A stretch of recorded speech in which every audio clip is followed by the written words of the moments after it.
Je vous propose de passer à la prochaine séquence dédiée au surpoids et à l'obésité par Sarah Chalopin.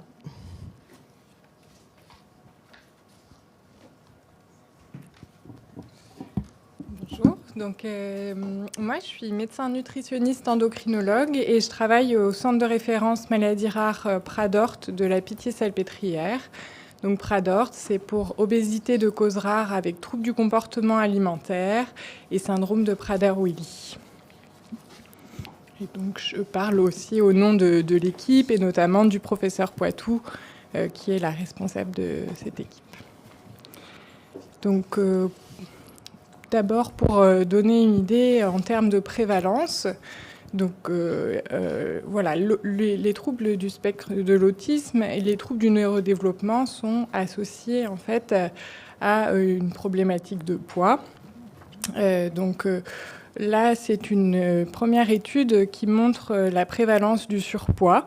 Donc on voit que dans l'enfance notamment, il y a une prévalence plus importante du surpoids que dans la population générale. Voilà, on peut voir par exemple sur la tranche d'âge 6-12 ans qu'il y a une prévalence de 40% de surpoids et d'obésité contre 16% dans la population générale. Donc ça, c'est sur une étude américaine. Donc voilà, c'est pas forcément des données récentes de poids, mais ça montre bien quand même que la problématique de poids elle est plus précoce, en tout cas, que dans la population générale. Par contre, il y a une prévalence identique du surpoids dans la population adulte. Pour ce qui est de l'obésité, donc sur la population adulte, on voit qu'il y a un risque, en cas de troubles de spectre de l'autisme, d'avoir une prévalence de l'obésité beaucoup plus élevée, 2 à 3 fois supérieure chez l'adulte. Donc pour une prévalence de 13% en moyenne, là on est plutôt autour de 30%. Et c'est le cas aussi donc, dans l'enfance. Vous voyez donc les chiffres de 7 à 10% en population générale contre 25-30% en cas de trouble du spectre de l'autisme. Et c'est le cas dans d'autres maladies, notamment la déficience intellectuelle ou la trisomie 21, donc avec des prévalences beaucoup plus importantes du surpoids et de l'obésité. Et donc, par conséquent, une augmentation du risque des complications du poids et de l'obésité, notamment l'apnée du sommeil. On voit 4 à 6 fois plus de risques, de diabète également, 3 à 5 fois plus de risques, d'hypertension. Voilà. Donc, en fait, l'obésité, c'est une entité qui est compliquée de plein d'autres maladies, notamment métaboliques. Voilà, je vais vous détailler juste rapidement, mais ça peut concerner tous les organes en réalité.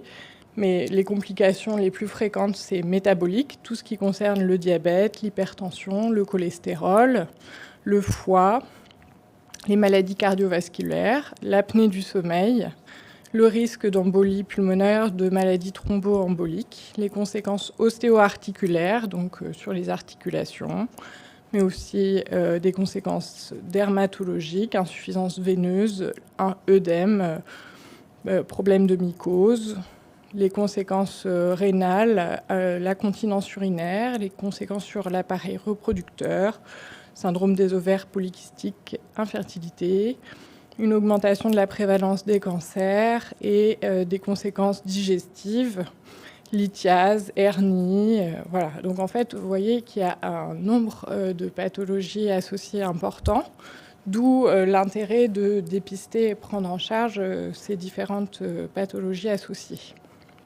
Et bien sûr, les conséquences psychosociales sont indéniables sur l'estime de soi, la qualité de vie, voilà, de la maladie obésité, en dehors d'autres pathologies associées.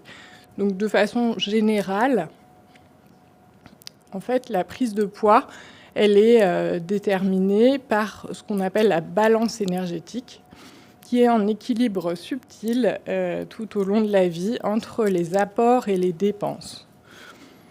Donc les apports, c'est tout ce qui a trait à l'alimentation, et les dépenses, c'est plutôt ce qui a trait à l'activité physique.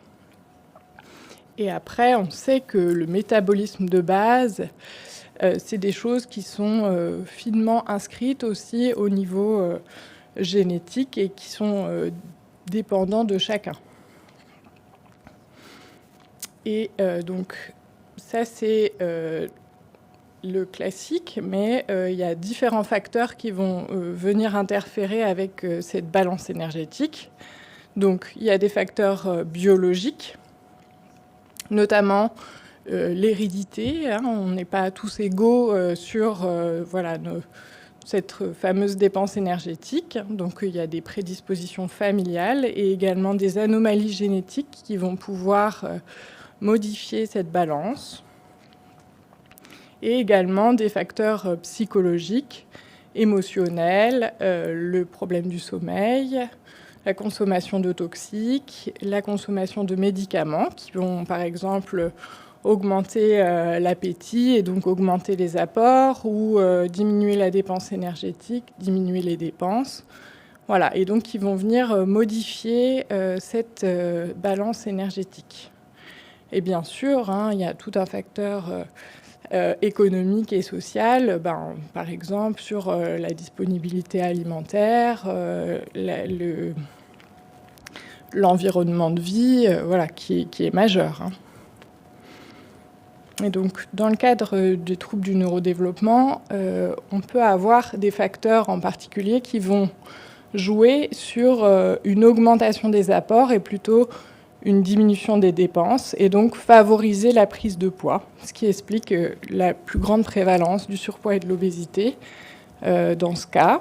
Donc c'est notamment pour l'augmentation des apports, les troubles du comportement qui vont notamment jouer sur l'alimentation, notamment les troubles du comportement alimentaire, on va y revenir. C'est l'anxiété, la dépression, les troubles de régulation émotionnelle, qui vont participer, les troubles du sommeil, donc au sens large, mais aussi l'apnée du sommeil, les traitements psychotropes, et ça c'est vraiment un très grand pourvoyeur de prise de poids, parce que d'une part, ça diminue la dépense énergétique et ça augmente l'appétit et les prises alimentaires. Et il y a des facteurs donc, biologiques, je vous ai dit, l'impact de la génétique. On n'est pas tous égaux et il y a certaines anomalies génétiques qui vont favoriser en fait une baisse des dépenses énergétiques et une facilité à prendre du poids. Et c'est le cas dans certains troubles du neurodéveloppement. Et on va essayer de distinguer un petit peu les choses. Donc, voilà, notamment, donc il y a un petit peu deux catégories, même si c'est un continuum en réalité entre les deux, mais donc on va essayer, nous, de distinguer les personnes qui sont en situation d'obésité plutôt acquise, commune, avec un trouble du neurodéveloppement, qui en tant que tel favorise en fait une prise de poids. Dans ces cas-là, l'augmentation du poids, elle est plutôt tardive, plus âgée, mais bon, on peut se retrouver à tout âge. Il n'y a pas forcément de troubles du comportement alimentaire, il n'y a pas d'anomalie endocrinienne ou associée, pas de troubles de croissance notamment. Et dans les obésités dites syndromiques, plus génétiques en fait, où là on va plus avoir envie de rechercher une cause génétique, où il y a un gène, par exemple, qui va favoriser une prise de poids très précoce dans l'enfance, un rebond d'adiposité précoce sur la courbe de croissance, des obésités souvent très sévères, avec des troubles du comportement alimentaire, donc une altération de la perception de la faim, de la satiété, des addictions alimentaires, des vols, chapardages, enfin vraiment un comportement alimentaire particulier. Ça peut être associé à des problèmes endocrinologiques, donc des problèmes d'hormones, comme l'hormone de croissance, les hormones sexuelles, la thyroïde, qui vont être perturbées.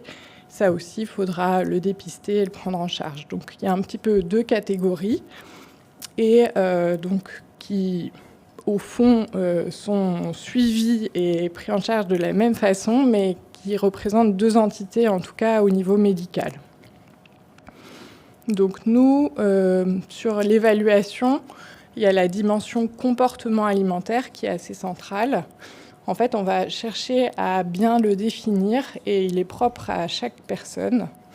Donc on va essayer de rechercher des troubles de l'oralité, par exemple impulsivité, des difficultés à manger, manger trop vite, s'étouffer, vomir.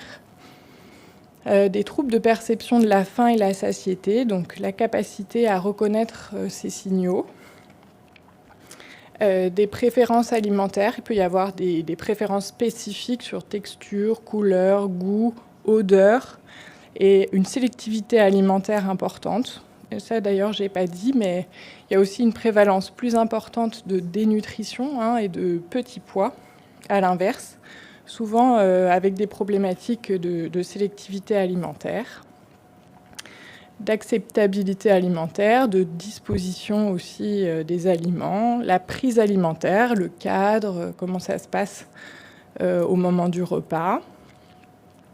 Et puis donc tout l'impact de l'environnement. Est-ce que l'alimentation va venir répondre à des émotions, par exemple une frustration, une consommation d'aliments, plaisir quand on est mécontent. Voilà, donc là il y a un rôle aussi de l'alimentation émotionnelle.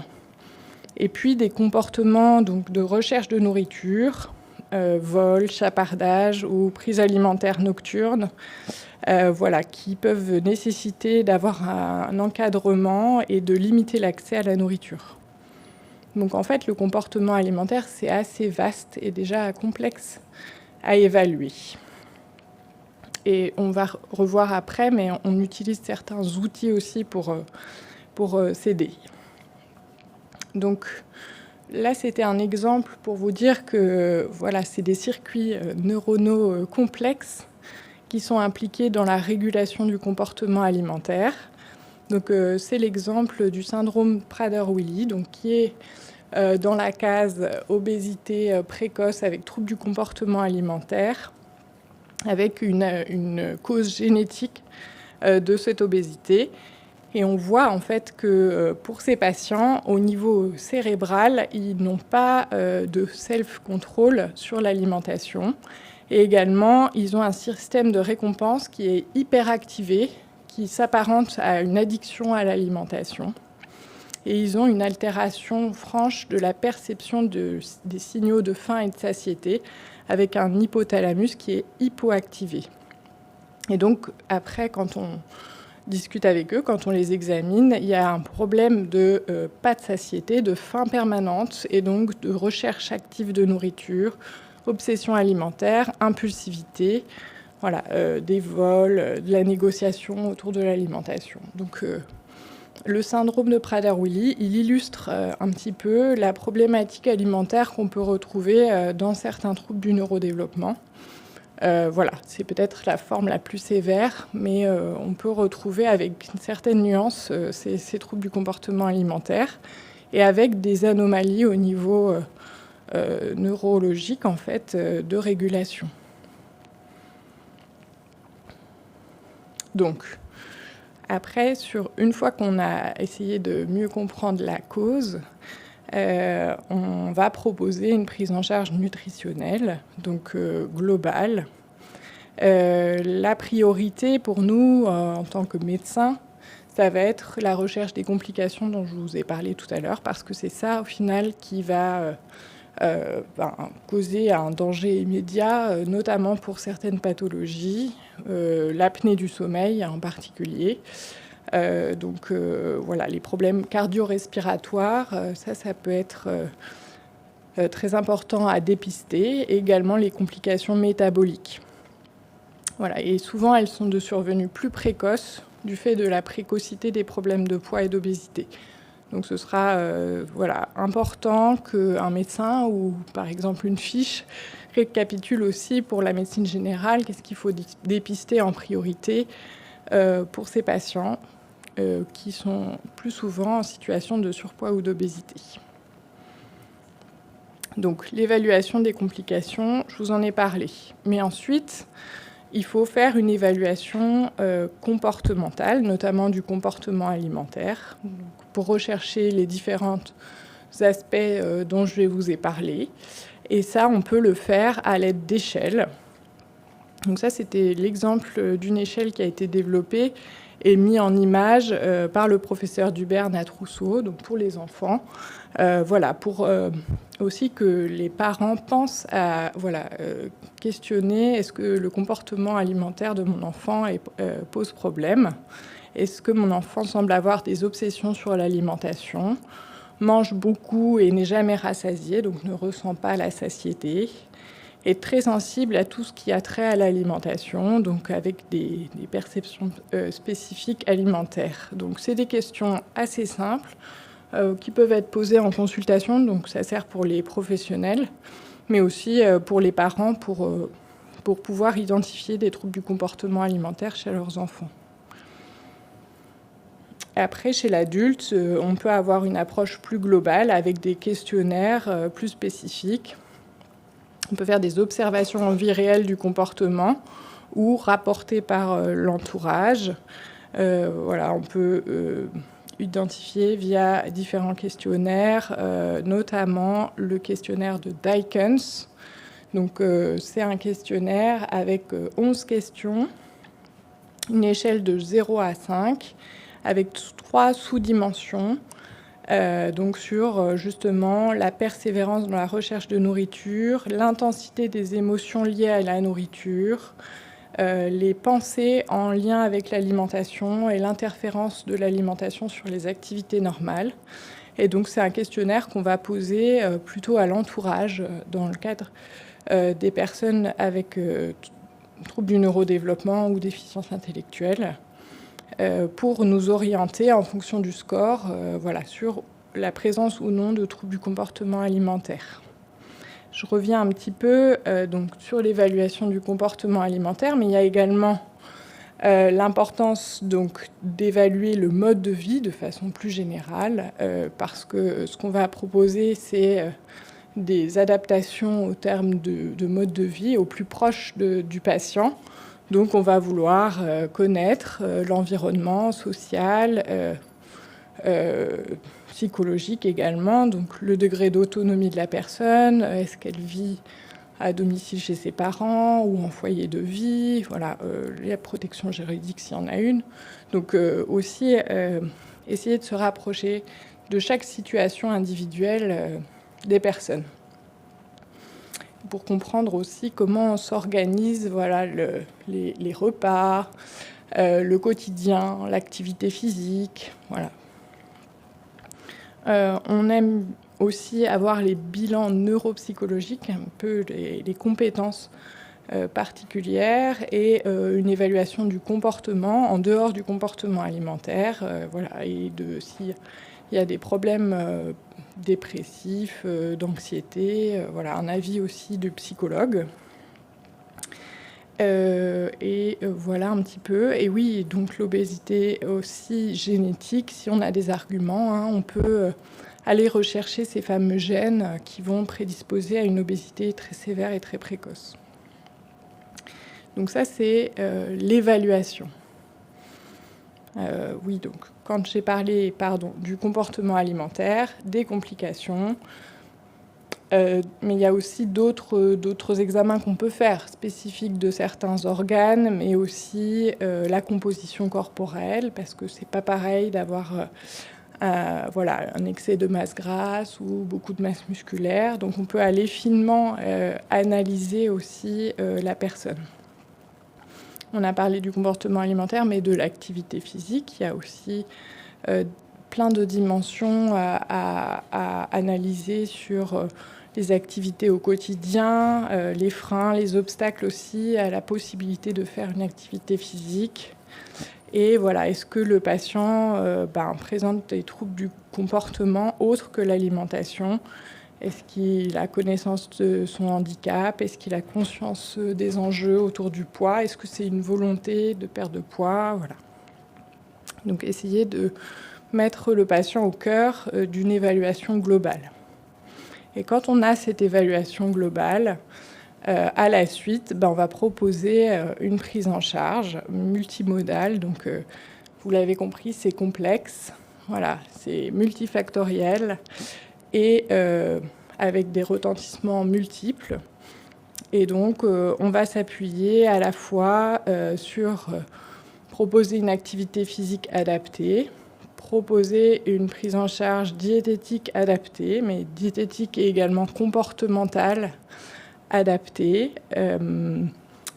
proposer un suivi s'il y a des complications médicales, proposer une prise en charge psychologique, psychiatrique s'il y a des troubles du comportement, une supplémentation hormonale quand on a des troubles endocriniens, et dans certains cas, des traitements. Donc ça, c'est un petit peu la nouveauté. Donc voilà, il y a plein de développements actuels pour des médicaments dans le cadre de l'obésité, pas spécifiques des obésités syndromiques génétiques, mais également des nouveaux traitements dans certains types de troubles du neurodéveloppement. Parce qu'en tout cas, on ne pourra pas proposer la chirurgie bariatrique, qui est souvent pas adaptée dans ces situations, compte tenu notamment des troubles du comportement alimentaire. Donc voilà, c'est essayer de proposer quelque chose de spécifique aux patients. Donc après, à tout âge de la vie, on va pouvoir proposer différentes choses du mode de vie. C'est comment on fait pour avoir une alimentation adaptée. Est-ce qu'il faut un cadre alimentaire, par exemple? Ça veut dire un programme précis de l'alimentation avec pas d'accès à la nourriture. Si la personne a une impulsivité alimentaire, ne peut pas contrôler par lui-même, en fait, on met un cadre externe pour aussi permettre à la personne d'avoir une forme de sécurité. On va essayer par tout moyen de lutter contre la sédentarité, de remobiliser les patients, essayer de maintenir un rythme ou des rituels autour de l'alimentation, lutter contre l'anxiété et la dépression. Et après, notre rôle en tant que médecin, souvent, c'est de coordonner les différents acteurs. Parce que voilà, en fait, peut être une diététicienne, un éducateur en activité physique, un psychologue, un psychiatre. Et après, en termes médicaux, il peut y avoir beaucoup de médecins concernés s'il y a plusieurs complications de l'obésité. Donc voilà, puis j'ai pas parlé, mais l'aspect médico-social aussi. Donc il y a aussi l'idée que beaucoup de personnes interviennent et qu'il faut une certaine cohérence et une coordination de ces acteurs. Et puis l'accompagnement, il se fait tout au long de la vie, à en savoir qu'il y a des périodes à risque d'aggravation ou compliquées, notamment la transition entre la pédiatrie et l'âge adulte, qu'on essaye de mieux travailler, mais qui est souvent un changement sur le plan médico-social notamment, et du coup qui a des conséquences au niveau somatique, donc avec des situations complexes à la transition adulte. Puis aussi, c'est la période potentiellement de l'adolescence, avec d'autres enjeux en termes d'autonomisation. Et oui, et donc je vous avais dit, avant tout, il y a cet enjeu de dépistage, c'est-à-dire y penser. Dépister un problème de poids le plus précocement possible, un problème de trouble du comportement alimentaire, pour le prévenir et éviter d'arriver en situation d'obésité sévère, multicompliquée, où c'est beaucoup plus difficile ensuite en termes de prise en soin. Il y a des outils de proposition de soins qui sont développés. Ça, c'est l'exemple du cadre alimentaire. Donc, je vous disais, pour certaines personnes qui ne peuvent pas auto-réguler leur alimentation, parfois on met en place un cadre, c'est souvent le cas, dans le cadre des troubles du neurodéveloppement. Donc on réfléchit en fait à organiser une journée type sur les repas, à quelle heure, qu'est-ce qu'on met dans l'assiette, Et c'est déjà prévu à l'avance, programmé, validé ensemble. Et au final, c'est un cadre bienveillant qui va rassurer, éviter l'impulsivité alimentaire, les demandes multiples autour de l'alimentation, qui permet en final de contrôler les troubles du comportement alimentaire.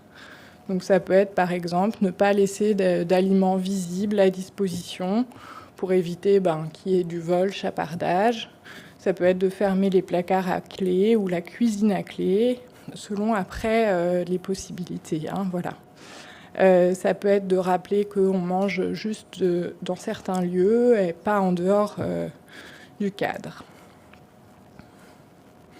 Et puis, on va essayer aussi de décentrer la personne de l'alimentation, pour lui trouver d'autres activités, parce que c'est vrai qu'aussi, parfois, on va du coup proposer d'autres loisirs pour penser à autre chose que l'alimentation, si c'est une préoccupation récurrente. Donc, les sorties, l'activité physique adaptée, voilà. Qu'est-ce qui peut remplacer, en fait, ces obsessions alimentaires ?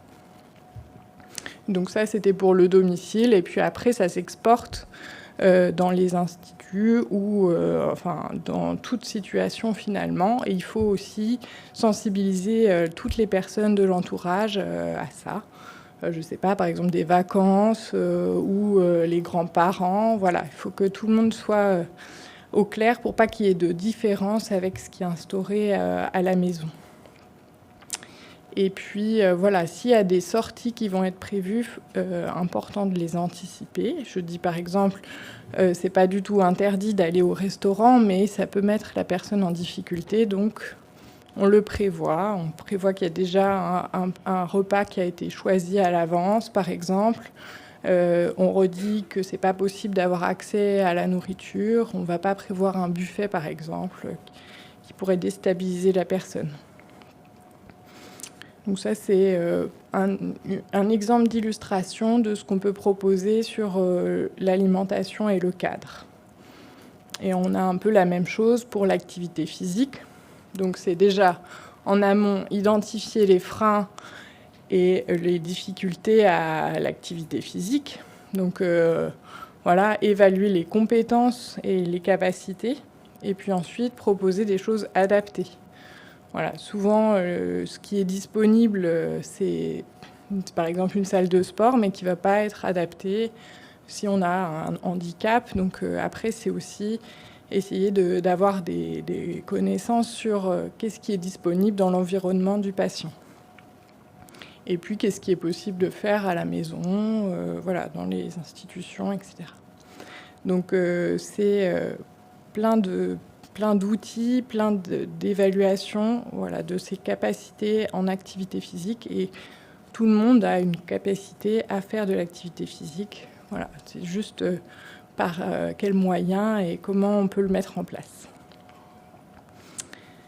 Ça, c'était pour dire que, tout comme on dit consulte ou plein de choses, c'est en fait structuré sur le territoire les centres de référence maladies rares. Donc, on nous adresse des patients, mais en fonction des régions, on peut aussi réadresser à des confrères parce qu'on fait beaucoup d'évaluations et de propositions, mais peu de suivi en fait. Donc c'est aussi des enjeux de formation dans ces centres pour que les compétences elles soient mieux réparties sur l'ensemble du territoire.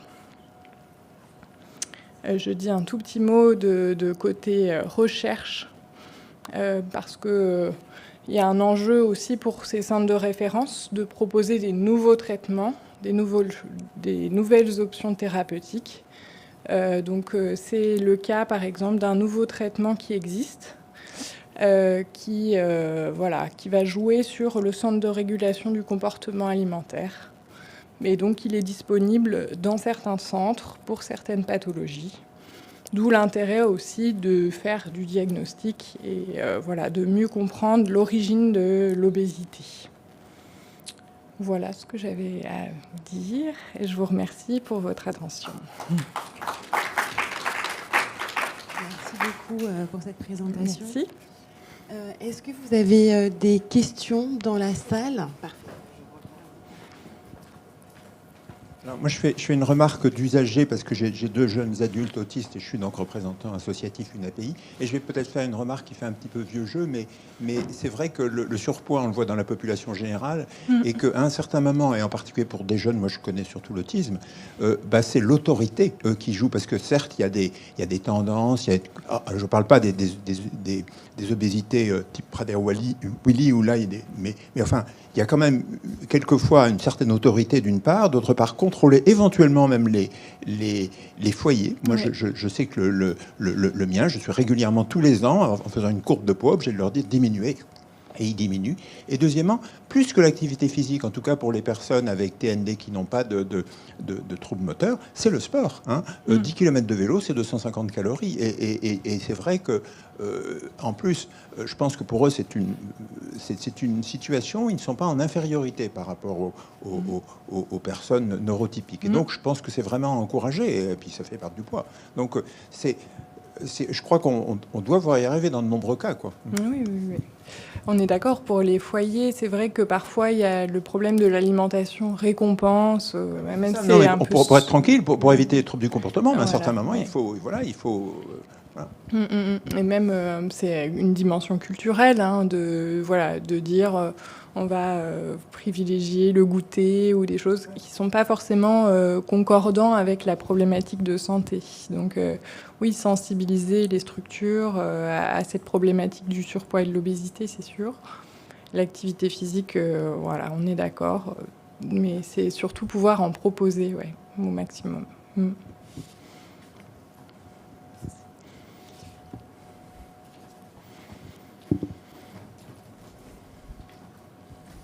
Bonjour. Bonjour. Du coup, moi, je suis psychologue et je travaille avec des adultes qui ont un trouble du spectre de l'autisme avec handicap intellectuel ou sans.